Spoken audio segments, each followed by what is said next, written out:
Welcome to our channel. ఈ రోజు నాతో పాటు ఉన్నారు స్టోరీ టెల్లర్, సంస్కృతి టీచర్ రమగారు. నమస్తే రమగారు. నమస్తే జయ.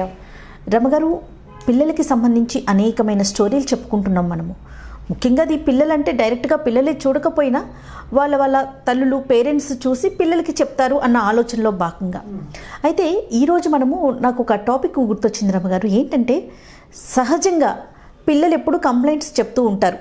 వాళ్ళు ఇలా చేశారు, అలా చేశారు, స్కూల్లో పిల్లల మీద కావచ్చు, లేకుంటే పక్కన ఉండే పిల్లల మీద కావచ్చు. వాళ్ళు వచ్చి ఏడవగానే జనరల్గా ఎవరమైనా సరే, ఈవెన్ మనమైనా కూడా ఎవరేమన్నారు అని అడుగుతాం.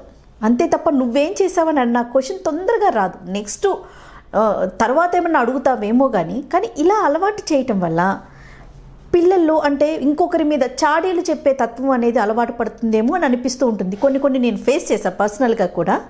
సో అందుకని దీనికి సంబంధించి మనము ముఖ్యంగా తల్లులు ఏ విధంగా బిహేవ్ చేయాలంటారు? అంటే ఇవన్నీ బిహేవియరల్ ట్రబుల్స్. పిల్లలు ఏడుస్తారు అనుకోండి, మన దగ్గరకు వచ్చి ఓ పిల్లాడు ఏడ్చాడు, ఓ పాప ఏడుస్తుంది. ఏడవగానే మనం పిల్లలు ఏడ్చేసరికల్లా పిల్లల పక్షం వహిస్తాం. మన పిల్లల పక్షమే ఉంటాయి. ఎవరి పిల్లలు వాళ్ళకి ఇంపార్టెంట్ కదా. అప్పుడు ఎవరేం చేశారో కనుక్కుని అక్కడికి వెళ్ళామనుకోండి, మీ అమ్మాయి ముందు కొట్టిందంటారు వాళ్ళు. ముందు ఇది కొట్టింది, చిన్న పాప చిన్నగా కొట్టింది, అవతలన పిల్ల కొంచెం బలంగా ఉందనుకో, రెండు గట్టిగా పీగేసరికి నొప్పెడి ఏడుస్తారు. అంతేగాని ముందు వాళ్ళు నేను కొట్టలేదు, వాళ్ళే ముందు నేను కొట్టాను లేదా వాళ్ళు కొట్టే అలాంటివి చెప్పరు కదా పిల్లలు. అందుకని మనం గొడవకి వెళ్ళే ముందు ఏం చేయాలంటే పిల్లల్ని మొట్టమొదటి క్లియర్గా కనుక్కోవాలి, ఏం జరిగింది, ఏమైంది అని. అంటే ప్రతిసారి తప్పు మన పిల్లలది ఉండకపోవచ్చు, లేదా ప్రతిసారి అవతల వాళ్ళది ఉండకపోవచ్చు. మ్యూచువల్గా కూడా ఉంటుంది. ఒకళ్ళనొకళ్ళు ఏదో నడుస్తూ గుద్దుకుంటారు చూసుకోకుండా. అప్పుడు ఈ తప్పు నేను చూశాను, తను చూడలేదు, ఇలాంటి మాటలే వస్తాయి. ఇప్పుడు చిన్న విషయం అయితే మనం దాన్ని వదిలిపెట్టేసేయచ్చు. దాని గురించి కొంచెం వివరంగా కనుక్కుని మాట్లాడి చేయాలి. ఒకవేళ ఆ బిహేవియర్లు ట్రబుల్ మన పిల్లల దగ్గరే కనుక ఉంటే దాన్ని పోగొట్టుకోవాలి, చెప్పాలి. నీ తప్పు నువ్వు తెచ్చుకో, మొదట నువ్వు చేసావు పొరపాటు, ఇది చేయకూడదు, ఇవాళ కొట్టావు, ఇంకోసారి కొట్టద్దు. కొంతమంది పిల్లలు, ఒక ఆవిడ నాకు ఒక మెసేజ్ పెట్టారు, మా బాబు ఎంతసేపు కొడతాడండి అని. ఎంతసేపు పదే కొడుతున్నారు అంటే వాళ్ళకి ఖచ్చితంగా బిహేవియరల్ ప్రాబ్లమ్స్ ఏవో ఉన్నట్టే. ఎవరన్నా చైల్డ్ సైకాలజిస్ట్ని చూడడమే మంచిది. ఊరికే అలాగా పక్కన పిల్లల్ని కొడుతున్నారా? తరచూ కొట్టేస్తాడు వాళ్ళ అబ్బాయి. మనం ఎత్తుకుంటే నేను ఎత్తుకుంటే ఎదురుకుంటా కనపడిన వాళ్ళని కొడతాడు. ఇవి ఏంటంటే విపరీత ప్రవృత్తులు. దానికి ఎవరన్నా చైల్డ్ సైకాలజిస్ట్ లాంటివి, కొంచెం కౌన్సిలింగ్ లాంటిది అవసరపడచ్చు. నిదానంగా ఎలా మార్పు రావాలనేది మనం పెద్దగా చెప్పలేము. దానికి ఏమి చాలామంది 6-7 మెసేజ్లైనా ఉన్నాయి ఇలాంటివి. మా పిల్లలు కొడతారు, లేదా మా పిల్లలు అకారణంగా పోట్లాడతారు, ఎంతసేపు ఏడుస్తారు. ఇవన్నీ కూడా సాధారణమైనవి కాదు. మోతాదు మించి కొట్టకూడదు పిల్లలు. ఏదో ఒక దెబ్బ వేయటం వేరు, కబుక్కుని మీద పడి కొరికేయటం, కొట్టడం, అవన్నీ కూడా మానసిక సమస్యలే. తప్పకుండా డాక్టర్ని చూడాలి. మనం చిన్నతనంలో చూడకపోతే క్రమంగా అవి పెద్దవైపోతాయి. 3-4 ఏళ్ల లోపల పిల్లలు అకారణంగా ఎవరినైనా కొడుతున్నారు, ప్రతిదానికి పోట్లాటకి దారితీస్తున్నారు అంటే పిల్లల స్వభావంలో ఏదో తేడా ఉన్నట్టే. అది పెద్ద సమస్య కాకపోవచ్చు. అది కొంచెం చైల్డ్ అనలిస్ట్, అదే పిల్లల కౌన్సిలర్స్ని ఎవరైనా చూస్తే కొంచెం సులువుగానే ఎలా హ్యాండిల్ చేయాలి పిల్లల్ని. అది మందులు వేసి పోగొట్టేది కాదు. సో ఇప్పుడు మనం బిహేవియర్స్ గురించి మాట్లాడుతున్నాం కదా.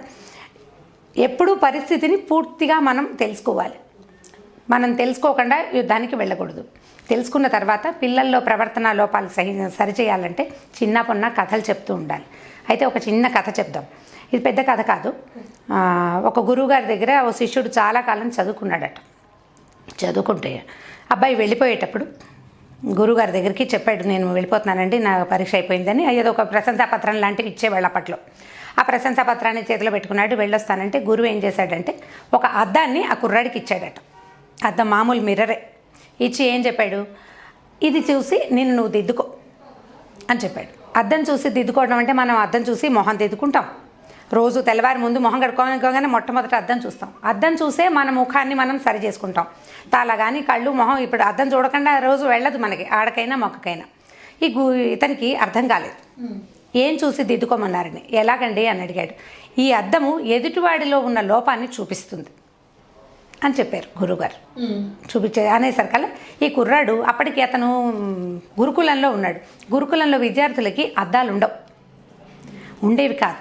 పిల్లల్ని 7-8 ఏళ్ల వయసులోని గురుకులాలకి పంపేసేవాళ్ళు. అక్కడ అద్దాలు ఉండవు, నెలకి 2 నెలలకి గుండు చేయించేసి తలంటే జుట్టు ఉంచేవాళ్ళు కాదనమాట. సౌందర్యాభిలాష అలాంటి అవకాశాలు ఉంచకుండా అడవుల దగ్గర వాటి దగ్గర పనిచేసేవాళ్ళు, కట్టెలుగా తేవటం, అన్ని సాధారణమైన పనులు పిల్లలతోటి చేసేవాళ్ళు. ఇలాంటి వ్యవస్థలో వాడికి అద్దం చూసే అవకాశం రాలా. ఆ అద్దం తను చూసుకుందాం అనిపించలే వాడికి.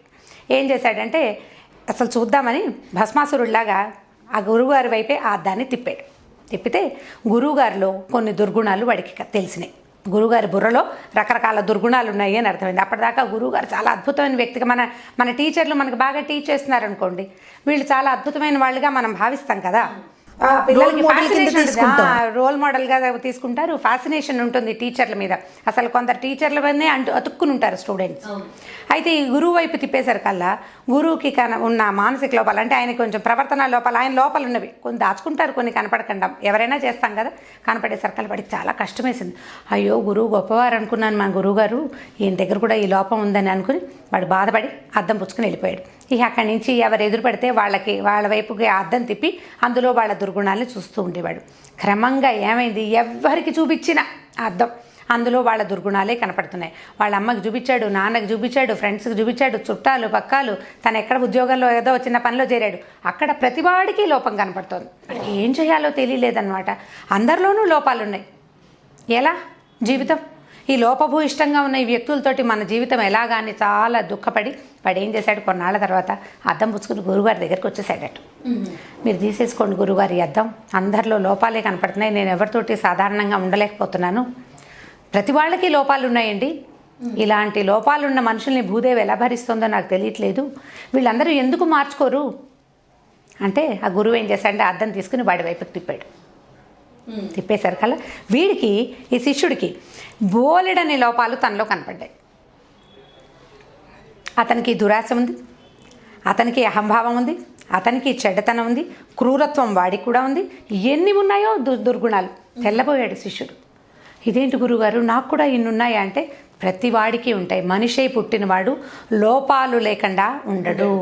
ప్రతి వాడికి ఉంటాయి. సందర్భోచితంగా, సమయోచితంగా అవసరం అయినప్పుడు మంచితనాన్ని చూపిస్తారు ఎవరైనా, మనకు అవసరం ఉంటే. లేనప్పుడు వాళ్ళ ఒరిజినల్ క్వాలిటీస్ అవకాశం ఉందనుకో, వాడి చెడ్డతనం వాడిలో నుంచి బయటకు వస్తూ ఉంటుంది. అప్పుడు మనం ఏం చేయాలి, నేను నీకు అద్దం ఇచ్చింది ఎందుకు, దీన్ని చూసుకుని నీ దగ్గర ఏ దుర్గుణం ఉందో దాన్ని పోగొట్టుకోవటానికి ఇచ్చాను. నీకు బాగా ఇది ఉంది అంటే స్వార్థపూరితమైన మనస్తత్వం ఉంది నీకు, ఇంత స్వార్థం ఉండకూడదు అని ఈ స్వార్థాన్ని తగ్గించుకుంటూ రావాలి. ఇప్పుడు నీ దగ్గర 10 దుర్గుణాలు ఉన్నాయనుకో, పెద్ద మోతాదులో ఏది ఉందో దాన్ని తగ్గించుకో ముందు. తర్వాత ఏం చేస్తావు, తర్వాత దానికంటే చిన్న మోతాదులో ఉన్న దాన్ని తగ్గించుకో. మనని మనం దిద్దుకోవటానికే అద్దం, ముఖం దిద్దుకోవడానికి. నేను ఈ అద్దం ఇచ్చింది నీ లోపల ఉన్న దుర్గుణాలని సరిచేసుకోవడానికి కానీ లోకంలో ఉన్న అందరి దుర్గుణాలు చూడడానికి కాదు. నువ్వు ప్రయోగం తప్పు చేసావు. మొదటి రోజే ఈ అద్దాన్ని నీ వైపుకి కనుక తిప్పుకుని ఉంటుంటే నువ్వు సరిగ్గా చేసేవాడివి. ఈ పాటికి నువ్వు చాలా అద్భుతమైన వ్యక్తిగా మారుండేవాడివి. నాలో ఇన్ని లోపాలు ఉన్నప్పుడు అందరికీ ఉండే, నేను శ్రద్ధగా చదువుకున్నాను, 10-15 ఏళ్ళు విద్యాభ్యాసం చేశాను, ఒక మంచి గురువు దగ్గర చదువుకున్నాను, ఇంత చదువుకున్న నాకే దుర్గుణాలు ఉంటే సాధారణమైన వాళ్ళకి ఎందుకు ఉండకూడదు అనే ప్రశ్న వచ్చేది నీకు. కాబట్టి నువ్వు మొదట ప్రయోగం తప్పు చేసావు.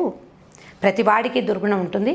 కాబట్టి మొదట నిన్ను నువ్వు కరెక్ట్ చేసుకో. నువ్వు సరిగ్గా ఉంటే అప్పుడు అన్నీ సరిగ్గా ఉంటాయి. నువ్వు సరిగ్గానే లేవు, ఎదుటివాడిలో లోపం కనపడుతుంది, దాన్ని నువ్వు సెట్ చేయలేవు. ఎందుకంటే నీ దగ్గర ఏది సెట్టింగు, మన దగ్గరే సెట్టింగ్ లేదు. నువ్వే తప్పు చేస్తున్నప్పుడు సరి చేయలేవు కదా. ఇప్పుడు మన దగ్గర కూడా అదే గుణం ఉంటుంది. మన దగ్గర కూడా ఇప్పుడు స్వార్థపరత్వము, అహంభావత్వము, తర్వాత క్రూరత్వము, దుష్టబుద్ధి, కన్నింగు, ఇవన్నీ కూడా లోక సహజమైన సాధారణమైన గుణాలు.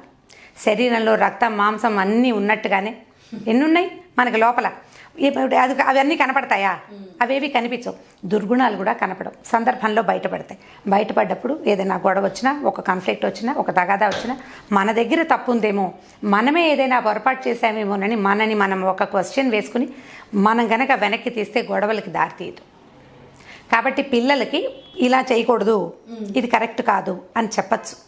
నువ్వు గొడవకి దారి తీస్తే మాటలు నువ్వు మాట్లాడుతున్నావు, గబుక్కన అవతల వాడిని నోటుకొచ్చిన మాటలు అనేయకూడదు, బ్యాడ్ వర్డ్స్ వాడకూడదు, ఫిల్దీ లాంగ్వేజ్ వాడకూడదు, ఫిల్దీగా మాట్లాడకూడదు కదా, ఏది పడితే అది అనేయకూడదని కనుక చెప్తూ ఉంటే క్రమంగా మార్పు వస్తుంది. ఈ తరం పిల్లలకి ఫిల్దీ వర్డ్స్ చాలా సహజంగా అంటేస్తాయి జయ.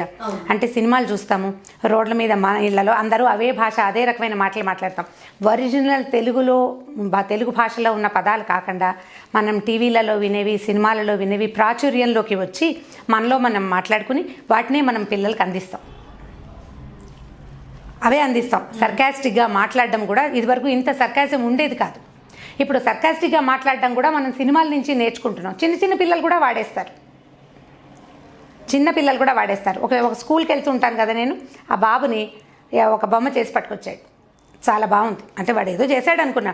అబ్బా చాలా బాగా చేసేవరా, నువ్వే చేసావంటే అంత లేదు అంటున్నాడు. వాడికి 7 ఏళ్ళు ఉంటాయి. అంత లేదుట, నేను చేయలేదు మా అమ్మ చేసింది అని సూటిగా సమాధానం చెప్పలేడు వాడు. ఎందుకంటే వాడు అలాంటి మాటలే వింటున్నాడు. అంతే కదా. ఇప్పుడు సెల్ఫిష్గా ఉండడం కూడా ఒకళ్ళ నుంచి ఒకళ్ళు నేర్చేసుకుంటాం. ఓ 4 పిల్లలు అంటే 2 సెల్ఫిష్ అయితే 3వ వాడు ఆటోమేటిక్గా నేర్చుకుంటాడు. అవునండి. కాబట్టి మనము ఇది చెప్తూ ఉండాలి. వీటిని కనుక స్కూళ్ళల్లో టీచర్స్ ఉన్నారనుకోండి, వాళ్ళు ఇలా చెప్పడం మొదలుపెట్టి ఈ గుణాలని తగ్గించుకుంటే జీవితం బాగుంటుంది. మనతో ఉన్న వాళ్ళు హ్యాపీగా ఉంటారు. తద్వారా మనం హ్యాపీగా ఉండేందుకు అవకాశం ఉంది. ప్రవర్తన లోపాలని పిల్లల్లో తల్లులు సహించకూడదు. ఇది తండ్రులు కూడా పిల్లలు బ్యాడ్గా బిహేవ్ చేస్తే ఇది చేయకూడదని, ఇప్పుడు దండించి నలుగురిలో శిక్షించితే పిల్లలు బాధపడచ్చు. మనం చెప్తూ ఉండాలి, లాస్ట్ టైం నువ్వు అట్లా చేసావు, ఇంకెప్పుడు అలా చేయకూడదు, నిదానంగా ఇది తగ్గించుకోవాలి, ఇది మంచి పద్ధతి కాదు, ఇది ముందు నువ్వేం చేసావు అనే క్వశ్చన్ మనం రైజ్ చేసి అప్పుడు నీలో ఉన్న తప్పేమిటి అనేది మనం చెప్పగలుగుతాం. దీనికి ముందు ప్రథమంగా మనం కూడా అలాంటి వీళ్ళ తప్పులకి దొరకకూడదు. నువ్వు కూడా మొన్న అలాగే చేసావు కదా అని పిల్లలు మన అనే స్థితిని మనం తెచ్చుకోకూడదు. మనం కూడా బాగా ఉంటే పిల్లల బిహేవియర్ బాగుంటుంది. మనమేమో మన ఇష్టారాజ్యంగా ఉంటాం. పిల్లలు గౌతమ్ బుద్ధుడిలాగానో ఇంకెవరిలాగానో ఉండాలంటే, బుద్ధుడు అంటే గౌతమ్ బుద్ధుడు అని కాదు, కానీ బుద్ధిగా ఉండాలంటే ఎలా కుదురుతుంది? మన దగ్గర ఉన్నవే మన పిల్లలకి వస్తాయి. సో మనం కూడా కొంత మార్చుకుని పిల్లల్ని కూడా మార్చడానికి ప్రయత్నం చేయాలి. Right. Thank you so much రమగారు. ఓకే చేయండి. ఈ వీడియో కనుక మీకు నచ్చినట్లయితే లైక్ చేయండి, షేర్ చేయండి. మరిన్ని వీడియోస్ కోసం మా ఛానల్ని సబ్స్క్రైబ్ చేసుకోండి.